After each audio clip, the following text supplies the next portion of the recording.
I was blessed with the opportunity to host a lecture last night on the future of broadcasting, and the subject was podcasting, showing people how to get on to social media.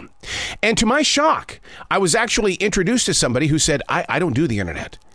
And right away I'm going, why are you here for the podcasting? Because podcasting doesn't just happen.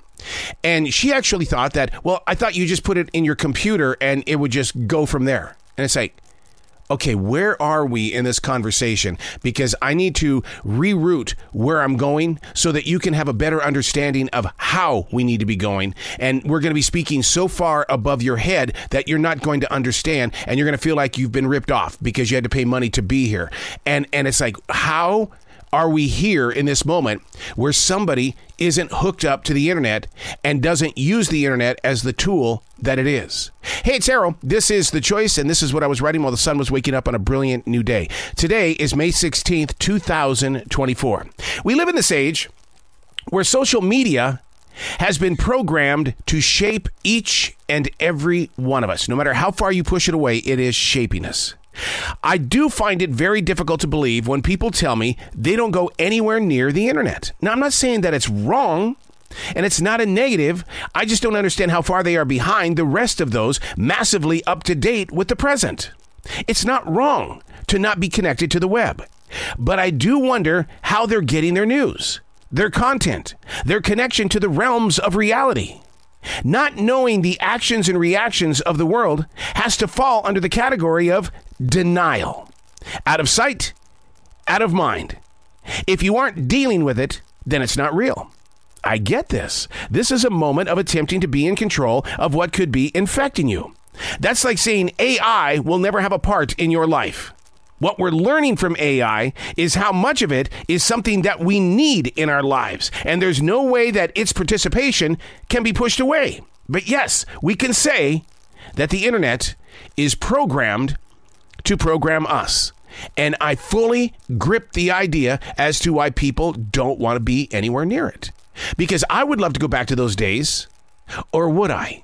Go back to those moments where we didn't have the internet. I do remember what it was like being inside a radio station, and I had to purchase every single magazine and newspaper in order to have content on my radio show. So when we got that internet inside that control room for the very first time, it was like, what is this?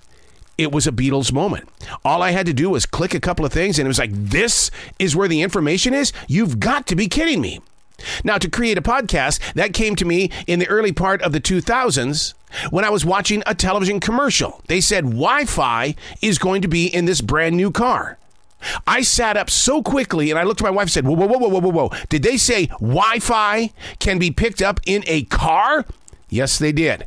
I want to be in that car. That's what I want to do. Well, you're on terrestrial radio. You're already in that car. Not in the way that I want to do it. I want to be able to take my creativity and plant it in that car. So in 2024, I am kind of lost at someone who says, I don't do the internet. But you've come to a podcasting lecture. That right there, it didn't stall her chances of growing forward. She was being introduced to something where she realized technology is something that she can invest in so that she can take her art, her thoughts, her decisions to a different area of reaching people. And she kept going. So you're heard in Holland, China, Russia, all over the world? Yes. How is that possible? And you sit there and you look at them and you go, it's the way it's been for 10, 15 years. This is nothing new. But to her, it was. But I did have to ask her, what brought you to this lecture? Because you're so new to everything that is growing in this place of what is right now. And she said, I heard it in my heart.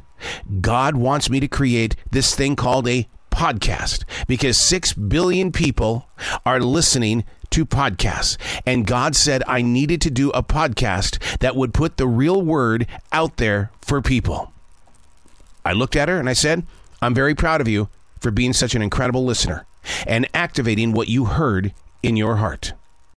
I'm Arrow, and that's what I was writing while the sun was waking up on a brilliant new day.